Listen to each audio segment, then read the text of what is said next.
Bonjour les amis turfistes, bienvenue pour ma petite revue de presse du quintet de ce samedi avec bien évidemment les pronos, la synthèse qui je le rappelle avait donné le quintet dans l'ordre mercredi dernier. Vous pouvez aller revoir la vidéo si vous voulez vérifier bien évidemment.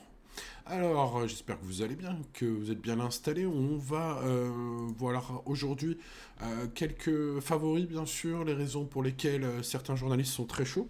Et puis, on va essayer d'aller dénicher quelques coups de cœur des journalistes, voir s'il y en a qui sont inspirés pour ce quintet à Vincennes, 16 partants aujourd'hui, ce samedi.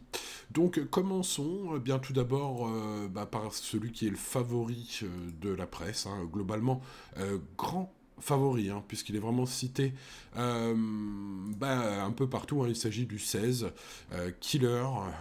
Killer, est-ce que Killer Queen sera une tueuse, la reine des tueuses sur la piste? En tout cas, elle porte le numéro 16, elle est avec Eric Raffin. Et sur Zone Turf, par exemple, on pense que cette placée de groupe 2 découvre un superbe engagement et devra en profiter pour jouer un premier rôle. C'est aussi la favorite de Canal Turf, où le journaliste Nicolas Labouras indique que ses places aussi dans des bonnes courses sont tout à fait rassurantes.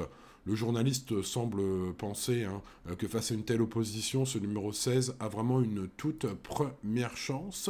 Par contre, chez Michael Afria, désormais célèbre journaliste d'Equidia, pour ses pronostics, on va dire, performants depuis un mois ou deux. Alors, il l'était beaucoup moins tout le début d'année 2024.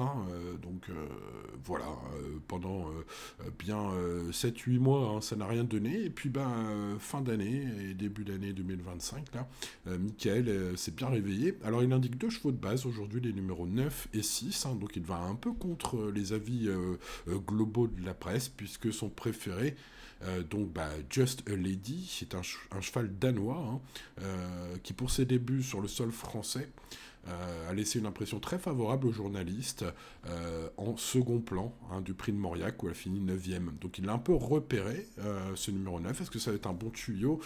Elle dépend d'une écurie redoutable, relate le journaliste, et semble en mesure de se révéler dans un tel lot. C'est un coup de cœur, indique-t-il. Michael Afria, donc sur Equidia, avec ce numéro 9. Et puis, on va aller chercher aussi son numéro 6, parce que c'est pas le cheval de tout le monde non plus. Il pense qu'elle a été malheureuse dans le quintet du 6 janvier dernier et semble détenir une certaine marge de manœuvre. Et si elle reste sage, elle peut également viser la victoire. Donc, le journaliste, vous donne peut-être deux bons tuyaux, avec le 9 et le 6. En tout cas, au niveau des cotes, ça ne devrait pas être les favoris, puisque les chevaux les plus cités globalement par la presse sont plus, vous l'avez compris, les gros numéros, donc les numéros 16. Alors dans l'ordre de la synthèse de la presse, vous le voyez, 16, 15, 14, 6, 12, avec grosse préférence pour le 16, pour les journalistes, bien sûr. Globalement, alors à l'inverse, on a les numéros 1, 2, 4, 5 et 8 que je n'ai vu pratiquement nulle part dans les pronostics. Donc voilà, surtout les numéros 1, 4, 5 et 8 qui figurent vraiment que exceptionnellement dans quelques sélections, mais sur 50 pronos, les amis turfistes, vous avez la synthèse sous vos yeux. J'espère que vous en ferez bon usage, les amis turfistes. Quant à moi, je vais m'atteler à faire mon pronostic, mon analyse de ce quintet, et vous retrouverez bien évidemment mes infos sur pronoturfgratuit.fr avec ma base, mon choco, mon tocard du jour, ou sur la chaîne principale. Vous êtes sur la chaîne secondaire, les amis turfistes de pronoturfgratuit.fr ici. Pour la chaîne principale, elle s'appelle tout simplement Pronoturf Gratuit. Je vous invite à aller voir mes analyses sur cette chaîne principale. Si vous n'êtes pas abonné à cette chaîne secondaire pour la revue de presse, pensez à le faire. Cliquez sur vous abonner, c'est bien sûr complètement gratuit et ça vous permettra de ne rien manquer. N'oubliez pas le petit pouce si cette revue de presse vous plaît, que vous la trouvez utile, que vous avez par exemple touché le quintet dans l'ordre mercredi grâce à elle. N'hésitez pas à mettre ce petit pouce sur la vidéo. Merci à ceux qui le feront. Vous êtes les meilleurs. Voilà, c'était la petite revue de presse de Simon. Et je vous dis bonne chance et à demain pour de nouvelles aventures. Ciao, ciao.